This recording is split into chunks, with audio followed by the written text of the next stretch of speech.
They stood at the entrance like they owned it. My sister, glossy hair, designer bag, clutched like a trophy. My mother beside her, lips pursed, eyes filled with the same old shame she'd worn since I was born. "Don't," my mother hissed as I approached, heels clicking against the marble. "You'll embarrass us." "Embarrass them," my sister let out a sharp laugh. "You can't even afford a room here and you're trying to walk in?" She stepped in front of the door, blocking my path like a guard dog with a borrowed leash. The doorman hesitated, eyes darting between us. He knew. Of course he knew. But I had told the staff no one was to reveal who I was. Not yet. So I stood there, calm, composed, watching the two women who'd spent years treating me like an inconvenience, dressed as a daughter. They didn't know the cameras above us were already recording, that my chief of security, Carter, stood a few steps away, waiting for my signal. "Ma'am," he said quietly, approaching the door, "is there a problem?" My mother scoffed.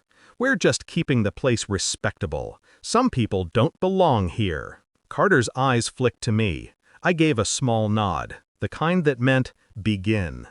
And that was the moment everything started unraveling. It's funny, growing up, I used to believe family love was unconditional, that blood meant loyalty, until my father died and the money went missing, until my mother said, "You got what you deserved for not being smart enough to secure your future," until my sister sold my half of the inheritance to pay for her engagement party and called it borrowing. When I confronted them, they laughed, told me I should learn to fend for myself. So I did. I left. No job, no contacts, just a name no one respected. But I had something stronger than their approval: memory. I remembered every insult, every time they shut doors in my face, and I swore I'd build one they'd never be allowed to walk through. It took 8 years. 8 years of nights that bled into mornings. I started as an unpaid intern at a construction firm, learned the language of money, of silence, of leverage.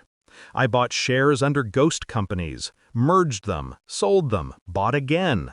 Every step was a brick, every humiliation mortar. When the opportunity came, a bankrupt luxury hotel on the edge of downtown, I recognized the address instantly. It was the same hotel where my mother once told me, "Don't come inside, you'll make us look poor." So I bought it, quietly, through layers of investors. Then rebuilt it from the inside out. And tonight was the grand reopening. They came, of course, invited by someone else. My sister's fiancé wanted influential company for the press photos. She didn't even know whose building she'd chosen to flaunt herself in front of. The irony was poetic.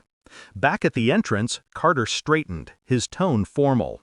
"Ma'am," he said to my mother, "if you continue obstructing guests, I'll have to escort you off the premises." Her eyes widened. "Do you know who I am?" He didn't answer. He looked at me instead. My sister sneered. "You'll regret this. My future husband." I cut her off with a single word. Enough. The sound of it made her flinch. "Let her through," I told Carter, stepping forward. "They'll understand soon." I walked past them, through the revolving glass doors, into the lobby I designed. Chandeliers glittered above like captured stars. The marble gleamed. Every inch was mine. My mother followed, muttering. My sister trailed behind, heels clacking in irritation. "You really think they'll let you stay here?" she spat. I stopped at the reception desk. The manager, perfectly briefed, smiled warmly. "Good evening, Miss Hale," he said, loud enough for the entire lobby to hear. "Your private suite is ready.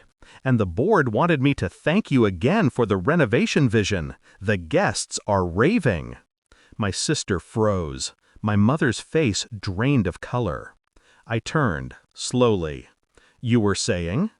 Their silence was better than applause. The press noticed, of course. Cameras turned. The whispers began.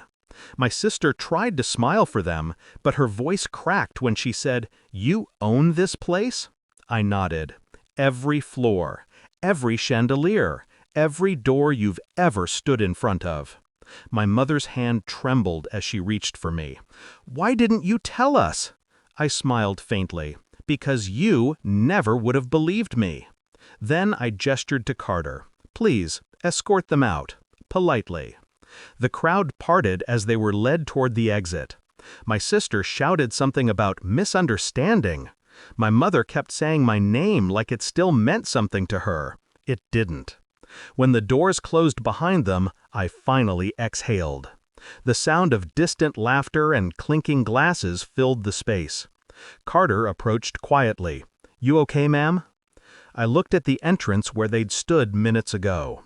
Better than okay.